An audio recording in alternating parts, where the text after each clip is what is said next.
Welcome to my channel. आज की इस वीडियो में हम बात करने वाले हैं कटिस्नाउशूल, जिसे हम आम भाषा में सायाटिका कहते हैं।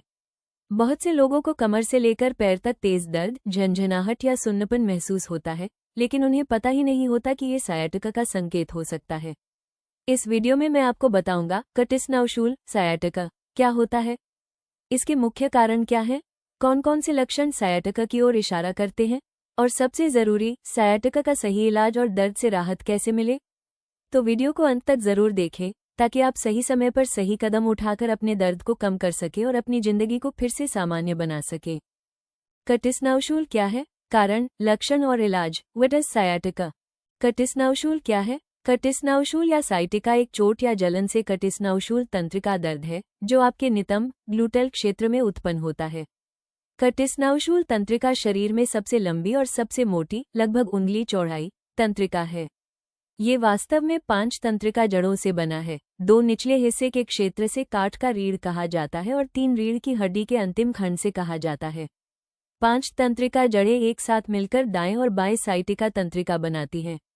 आपके शरीर के प्रत्येक तरफ कटिस्नाउशूल तंत्रिका आपके कूल्हों, नितंबों और एक पैर के नीचे से गुजरती है, जो घुटने के ठीक नीचे समाप्त होती है। कटिस्नाउशूल फिर अन्य नसों में शाखाओं में बंट जाता है, जो आपके पैर और पैर की उंगलियों में जारी रहता है। कटिस्नाउशूल तंत्रिका, कटिस्नाउशूल की सच्ची चोट वास्तव में दुर्लभ है, लेकिन कटिस्नाउशूल शब्द का उपयोग आमतौर पर किसी भी दर्द का वर्णन करने के लिए किया जाता है जो पीठ के निचले हिस्से में उत्पन्न होता है और पैर को विकीर्ण करता है। ये दर्द जो सामान्य रूप से साझा करता है वह एक तंत्रिका की चोट है, आपकी पीठ के निचले हिस्से में एक जलन, सूजन, पिंचिंग या एक तंत्रिका का संपीड़न।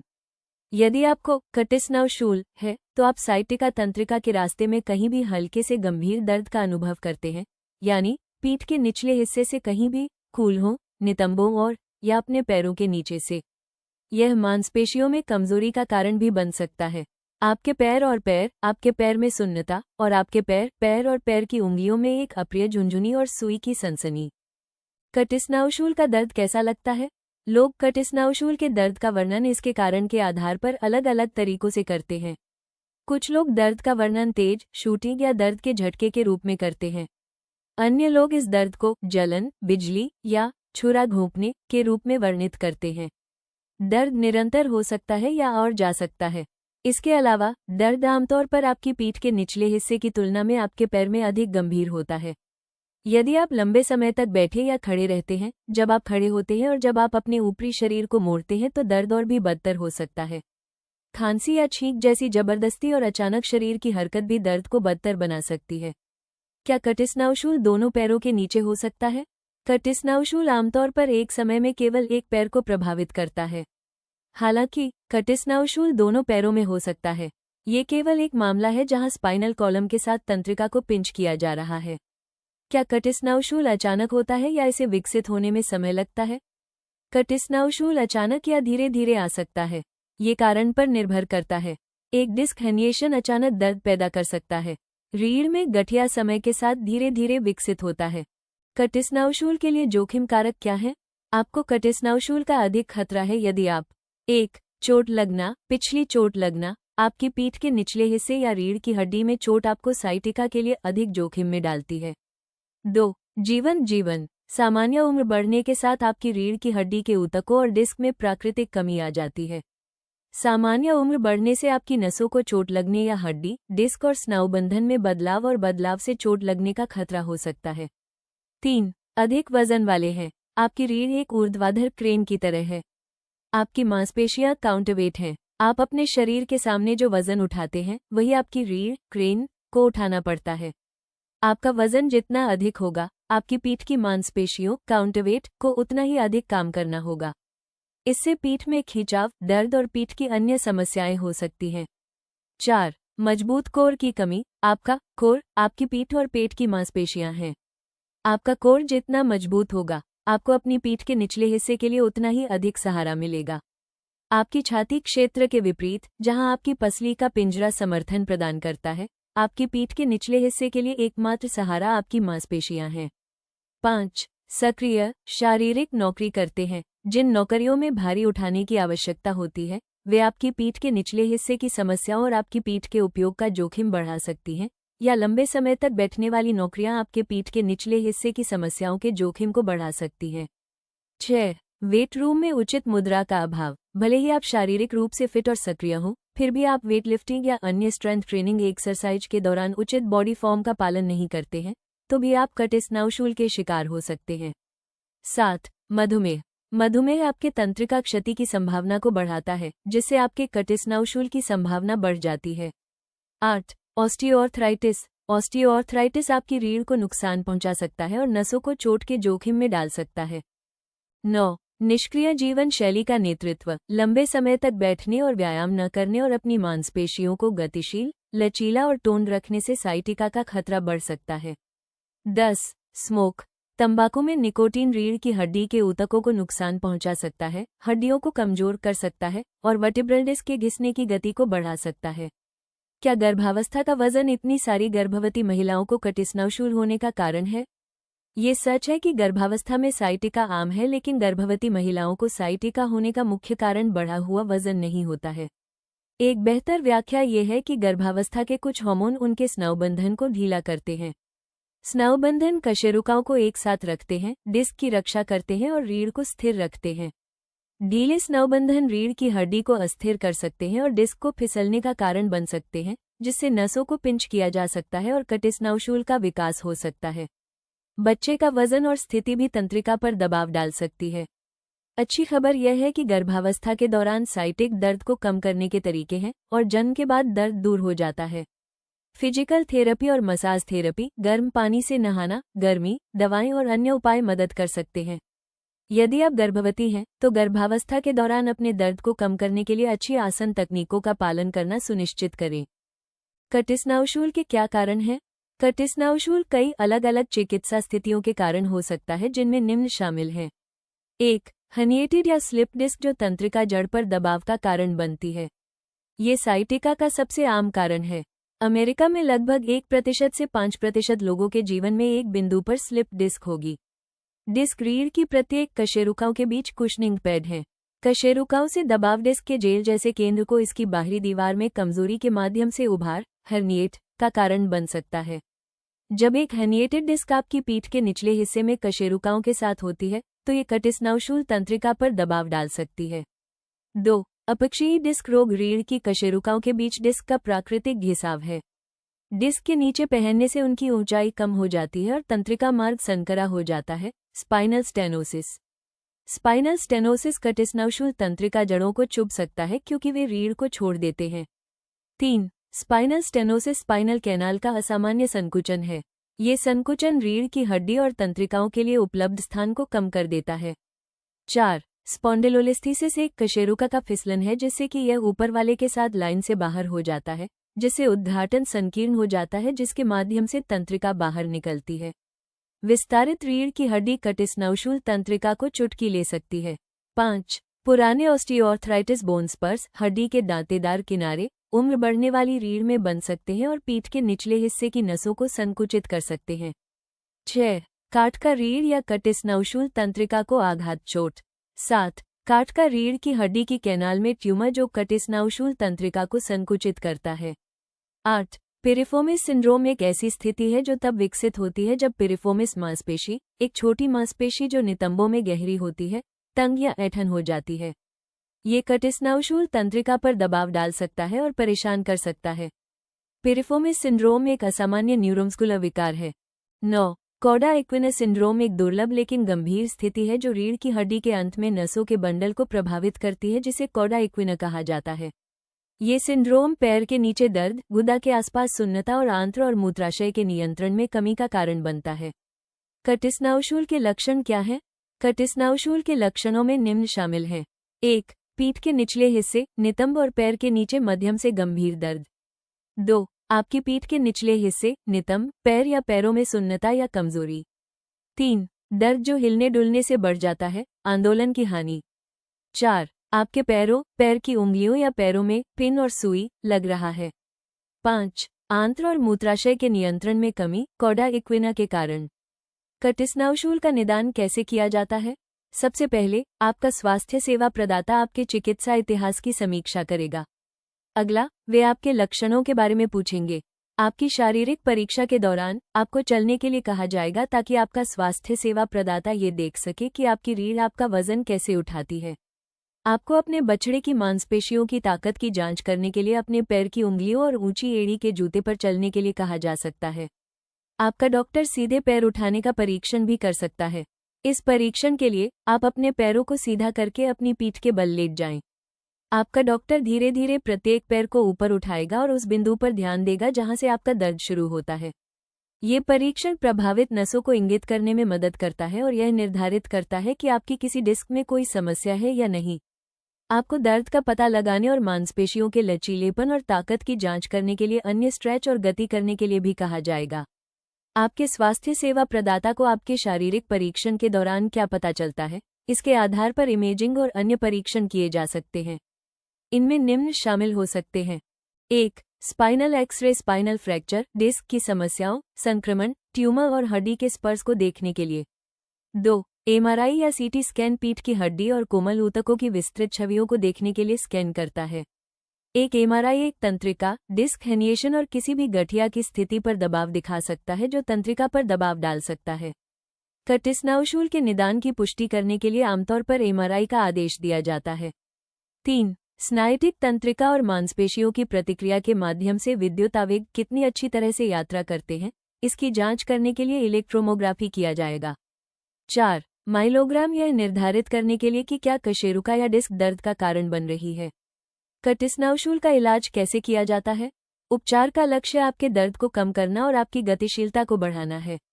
कारण के आधार पर कटिस्नाउशूल के कई मामले समय के साथ कुछ सरल स्व देखभाल उपचारों से दूर हो जाते हैं। स्व देखभाल उपचार में निम्न शामिल हैं। 1. बर्फ लगाना और या गर्म पैक। सबसे पहले दर्द और सूजन को कम करने के लिए आइस पैक का उपयोग करें। प्रभावित क्षेत्र पर आइस पैक या जमे हुए सब्जियों के बैग को तौलिए में लपेटकर लगाएं। 20 मिनट के लिए दिन में कई बार लगाएं। पहले कई दिनों के बाद गर्म पैक या हीटिंग पैड पर स्विच करें। एक बार में 20 मिनट के लिए लगाएं। यदि आप अभी भी दर्द में हैं, गर्म और ठंडे पैक के बीच स्विच करें, जो भी आपकी परेशानी से सबसे अच्छा राहत देता है। 2. ओवर द काउंटर दवाएं लेना। दर्द, सूजन और सूजन को कम करने के लिए दवाएं लें। इस श्रेणी की कई सामान्य ओवर द काउंटर दवाएं, जिन्हें गैर स्टेराइल विरोधी भड़काऊ दवाएं NSAID कहा जाता है, में एस्पिरिन, इबुप्रोफेन और नेप्रोक्स शामिल हैं। यदि आप एस्पिरिन लेना चुनते हैं तो सावधान रहें। एस्पिरिन कुछ लोगों में अल्सर और रक्तस्राव का कारण बन सकता है। यदि आप लेने में असमर्थ हैं तो इसके बजाय एसिटामिनोफेन लिया जा सकता है। 3. सौम्य स्ट्रेच करना। पीठ के निचले हिस्से में दर्द के अनुभव वाले प्रशिक्षक से उचित स्ट्रेच करना सीखें। अन्य सामान्य मजबूती, कोर की मांसपेशियों को मजबूत बनाने और एरोबिक व्यायाम तक काम करें। अपने डॉक्टर से मिलने से पहले मुझे साइटिका के लिए स्वदेखभाल उपचार कितने समय तक आजमाना चाहिए? कटिस्नाउशूल दर्द वाला हर व्यक्ति अलग होता है। दर्द का प्रकार अलग हो सकता है, दर्द की तीव्रता अलग हो सकती है और दर्द का कारण अलग हो सकता है। कुछ रोगियों में पहले अधिक आक्रामक उपचार की कोशिश की जा सकती है। हालांकि आमतौर पर अगर 6 सप्ताह के रूढ़िवादी स्व देखभाल उपचार जैसे कि बर्फ, गर्मी, स्ट्रेचिंग, ओवर द काउंटर दवाओं से राहत नहीं मिली है, तो यह एक स्वास्थ्य देखभाल पेशेवर के पास लौटने और अन्य उपचार का प्रयास करने का समय है। विकल्प। अन्य उपचार विकल्पों में निम्न शामिल हैं। 1. प्रिस्क्रिप्शन दवाएं। आपका स्वास्थ्य सेवा प्रदाता मांसपेशियों में ऐंठन से जुड़ी परेशानी को दूर करने के लिए साइक्लोबेंजाप्राइन जैसे मांसपेशियों को आराम देने वाला लिख सकता है। दर्द निवारक कार्रवाई वाली अन्य दवाओं की कोशिश की जा सकती है, जिनमें ट्राइसाइक्लिक एंटीडिप्रेसेंट और एंटी सीजर दवाएं शामिल हैं। आपके दर्द के स्तर के आधार पर आपके उपचार योजना में शुरुआती दर्द दवाओं का उपयोग किया जा सकता है। 2. भौतिक चिकित्सा। भौतिक चिकित्सा का लक्ष्य व्यायाम आंदोलनों को खोजना है जो तंत्रिका पर दबाव कम करके कटिस्नाउशूल को कम करता है। एक व्यायाम कार्यक्रम में मांसपेशियों के लचीलेपन और एरोबिक व्यायाम जैसे चलना, तैरना, जल एरोबिक्स में सुधार के लिए स्ट्रेचिंग व्यायाम शामिल होना चाहिए। आपका स्वास्थ्य सेवा प्रदाता आपको एक भौतिक चिकित्सक के पास भेज सकता है जो आपके स्वयं के स्ट्रेचिंग और एरोबिक व्यायाम कार्यक्रम को अनुकूलित करने के लिए आपके साथ काम करेगा और आपकी पीठ, पेट और पैरों की मांसपेशियों को मजबूत करने के लिए अन्य अभ्यासों की सिफारिश करेगा। 3. Spinal injection. कॉर्टिकोस्टेरॉइड का एक इंजेक्शन एक सूजनरोधी दवा पीठ के निचले हिस्से में प्रभावित तंत्रिका जड़ों के आसपास दर्द और सूजन को कम करने में मदद कर सकता है। इंजेक्शन कम समय आमतौर पर 3 महीने तक दर्द से राहत प्रदान करते हैं और स्थानीय संज्ञाहरण के तहत बाह्य रोगी उपचार के रूप में दिए जाते हैं। इंजेक्शन दिए जाने के दौरान आपको कुछ दबाव और जलन या चुभन महसूस हो सकती है। अपने स्वास्थ्य सेवा प्रदाता से पूछें कि आप कितने इंजेक्शन प्राप्त करने में सक्षम हो सकते हैं और इंजेक्शन के जोखिम। 4. वैकल्पिक उपचार। वैकल्पिक उपचार तेजी से लोकप्रिय हो रहे हैं और सभी प्रकार के दर्द के इलाज और प्रबंधन के लिए उपयोग किए जाते हैं। कटिस्नाउशूल दर्द में सुधार के वैकल्पिक तरीकों में एक लाइसेंस प्राप्त कैरोप्रैक्टर, योग या एक्यूपंक्चर द्वारा रीढ़ की हड्डी में हेरफेर शामिल है। मालिश से मांसपेशियों की ऐंठन में मदद मिल सकती है, जो अक्सर कटिस्नाउशूल के साथ होती है। बायोफीडबैक दर्द को प्रबंधित करने और तनाव को दूर करने में मदद करने का एक विकल्प है। कटिस्नाउशूल में सर्जरी कब की जाती है? रीढ़ की हड्डी की सर्जरी की आमतौर पर सिफारिश नहीं की जाती है जब तक कि आप अन्य उपचार विधियों जैसे स्ट्रेचिंग और दवा के साथ सुधार नहीं करते हैं। आपका दर्द बिगड़ रहा है, आपके निचले छोरों में मांसपेशियों में गंभीर कमजोरी है या आपने मूत्राशय या आंत्र नियंत्रण खो दिया है। कितनी जल्दी सर्जरी पर विचार किया जाएगा यह आपके कटिस्नाउशूल के कारण पर निर्भर करता है। सर्जरी को आमतौर पर चल रहे लक्षणों के 1 वर्ष के भीतर माना जाता है। दर्द जो गंभीर और असहनीय है और आपको खड़े होने या काम करने से रोक रहा है और आपको अस्पताल में भर्ती कराया गया है, उसे अधिक आक्रामक उपचार और सर्जरी के लिए कम समय की आवश्यकता होगी। मूत्राशय या आंत्र नियंत्रण की हानि के लिए आपातकालीन शल्य चिकित्सा की आवश्यकता हो सकती है यदि कवा इक्वाइन सिंड्रोम होना निर्धारित किया गया हो। कटिस्नाउशूल के दर्द के लिए रीढ़ की हड्डी की सर्जरी का लक्ष्य उन नसों पर दबाव को दूर करना है जिन्हें पिंच किया जा रहा है और यह सुनिश्चित करना है कि रीढ़ स्थिर है। स्पाइन सर्जरी करने में कितना समय लगता है और रिकवरी का सामान्य समय क्या है? डिस्केक्टमी और लेमिनेक्टमी आमतौर पर प्रदर्शन करने में 1 से 2 घंटे लगते हैं। रिकवरी का समय आपकी स्थिति पर निर्भर करता है। आपका सर्जन आपको बताएगा कि आप पूरी गतिविधियों पर कब वापस आ सकते हैं। आमतौर पर ठीक होने में 6 सप्ताह से 3 महीने का समय लगता है। स्पाइनल सर्जरी के जोखिम क्या हैं? हालांकि इन प्रक्रियाओं को बहुत सुरक्षित और प्रभावी माना जाता है, लेकिन सभी सर्जरी में जोखिम होता है। स्पाइनल सर्जरी के जोखिमों में निम्न शामिल हैं। 1. खून बहना। 2. संक्रमण। 3. रक्त के थक्के। 4. चेता को हानि। 5. स्पाइनल फ्लूइड का रिसाव। 6. मूत्राशय या आंत्र नियंत्रण का नुकसान। कटिस्नाउशूल से क्या जटिलताएं जुड़ी हैं? ज्यादातर लोग साइटिका से पूरी तरह ठीक हो जाते हैं। हालांकि पुराना, चल रहा और स्थायी दर्द कटिस्नाउशूल की जटिलता हो सकता है। यदि दबी हुई तंत्रिका गंभीर रूप से घायल हो जाती है तो पुरानी मांसपेशियों की कमजोरी, जैसे गिरावट, हो सकती है, जब पैर में सुन्नता सामान्य चलने को असंभव बना देती है। कटिस्नाउशूल संभावित रूप से स्थायी तंत्रिका क्षति का कारण बन सकता है, जिसके परिणामस्वरूप प्रभावित पैरों में महसूस करने का नुकसान होता है। यदि आप अपने पैरों या पैरों में महसूस करना बंद कर देते हैं या आपके ठीक होने के समय के दौरान कोई चिंता है, तो अपने प्रदाता को तुरंत कॉल करें। क्या कटिस्नाउशूल को रोका जा सकता है? कटिस्नाउशूल के कुछ स्रोत रोके नहीं जा सकते हैं, जैसे कि अपक्षयी डिस्क रोग, गर्भावस्था या आकस्मिक गिरने के कारण कटिस्नाउशूल। हालांकि साइटिका के सभी मामलों को रोकना संभव नहीं हो सकता है। निम्नलिखित कदम उठाने से आपकी पीठ की रक्षा करने और आपके जोखिम को कम करने में मदद मिल सकती है। 1. अच्छी मुद्रा बनाए रखें। बैठने, खड़े होने, वस्तुओं को उठाने और सोने के दौरान अच्छी मुद्रा तकनीकों का पालन करने से आपकी पीठ के निचले हिस्से पर दबाव कम करने में मदद मिलती है। दर्द एक प्रारंभिक चेतावनी संकेत हो सकता है कि आप ठीक से संरेखित नहीं हैं। यदि आपको दर्द या अकड़न महसूस होने लगे तो अपनी मुद्रा को समायोजित करें। 2. धूम्रपान न करें। निकोटीन हड्डियों को रक्त की आपूर्ति कम कर देता है। ये रीढ़ और वर्टेब्रल डिस्क को कमजोर करता है, जिससे रीढ़ और डिस्क पर अधिक दबाव पड़ता है और पीठ और रीढ़ की समस्याएं पैदा होती हैं। 3. स्वस्थ वजन बनाए रखें। अतिरिक्त वजन और खराब आहार आपके पूरे शरीर में सूजन और दर्द से जुड़े होते हैं। वजन कम करने या स्वस्थ खाने की आदतें सीखने के लिए भूमध्यसागरीय आहार देखें। आप अपने आदर्श शरीर के वजन के जितने करीब होंगे, आप अपनी रीढ़ पर उतना ही कम दबाव डालेंगे। 4. नियमित रूप से व्यायाम करें। व्यायाम में आपके जोड़ों को लचीला बनाए रखने के लिए स्ट्रेचिंग और आपके कोर को मजबूत करने के लिए व्यायाम शामिल हैं।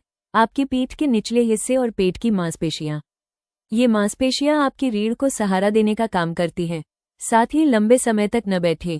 5. गिरने से खुद को सुरक्षित रखें। ऐसे जूते पहनें जो फिट हो और गिरने की संभावना को कम करने के लिए सीढ़ियों और चलने के रास्तों को अव्यवस्था से मुक्त रखें।